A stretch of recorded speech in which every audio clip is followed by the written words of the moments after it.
تخيلي معايا كده قطعة كاندي تعمليها من مكونات كلها في تلاجتك وتبتدي بيها يومك الصبح، هتحسن لك بشرتك وشعرك وكمان تساعدك تخسي. والغريب في الأمر بقى إن الوصفة دي تاخديها من دكتورة جلدية وتجميل، تروحي لها متوقعة تكتب لك كريمات وتعمل لك إجراءات ب100,000 جنيه، فتتفاجئ إنك ما تدفعيش ولا مليم.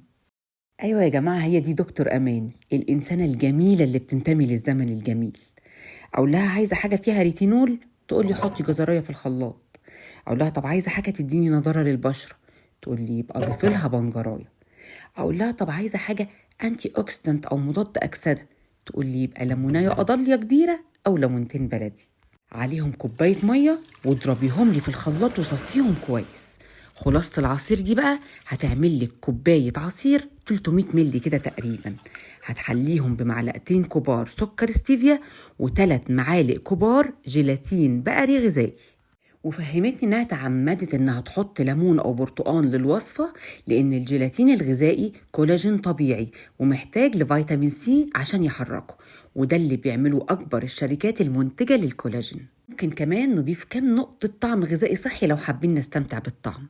نقلب كل المكونات دي على البارد ونرفعها على نار هاديه جدا مع التقليب المستمر 10 دقايق كده من بعد لحظه الغليان عشان المكونات تتكثف. ونصحتني كمان، وبما ان عندها في السنتر دكتورة تغذية علاجية ممتازة، اننا لو ضفنا للوصفة معلقة من بذر القاطونة وزيها بذر كتان مضروب ضربة خفيفة كده في مطحنة التوابل عشان المعدة ما بتهضموش سليم، وزيهم معلقة من بذور الشيا المنقوعين، فبذور القاطونة هتدينا إحساس رهيب بالشبع، وبذر الكتان مليان استروجين وهرمونات تعويضية، والشيا بقى فوايدها حدث ولا حرج.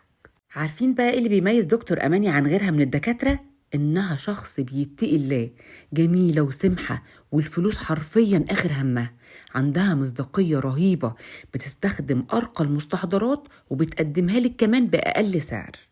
بصوا ده وشي من غير فلتر ولا أي ميك اب على بشرتي، بس روج، بعد ما عملت عندها جلسة تنظيف بشرة وجلسة سكين بوستر بتكلفة بسيطة جدا، ومن غير ما أحس بأي ألم، ومن غير ما شكلي يتغير ولا يبقى فيك، اداني بس نضارة وخفت من السمايل لاين.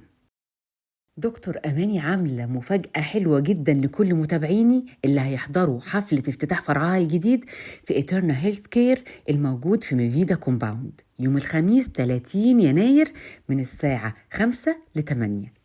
المفاجآت هتبقى شاملة بقى ديرما وسكين بوستر سيشن مجانية، استشارات مجانية سواء في التجميل أو التغذية العلاجية، جلسات ليزر مجانية، وده غير خصومات بتوصل ل20% على الليب فيلر والتقشير والبوتوكس وكل الخدمات دي. هسيب لكم لينك البيج بتاع الدكتور أماني، تابعوها هتستفيدوا جدا منها، وكمان هحط لكم صورة الانفيتيشن والخدمات المجانية اللي هتقدروا تستمتعوا بيها في اليوم ده. وفي النهاية خالص أنا عايزة أقولك، قريت مقولة كده وعجبتني قوي. المقولة دي بتقول: كن سندا لنفسك، اتكئ على بعضك وانهض.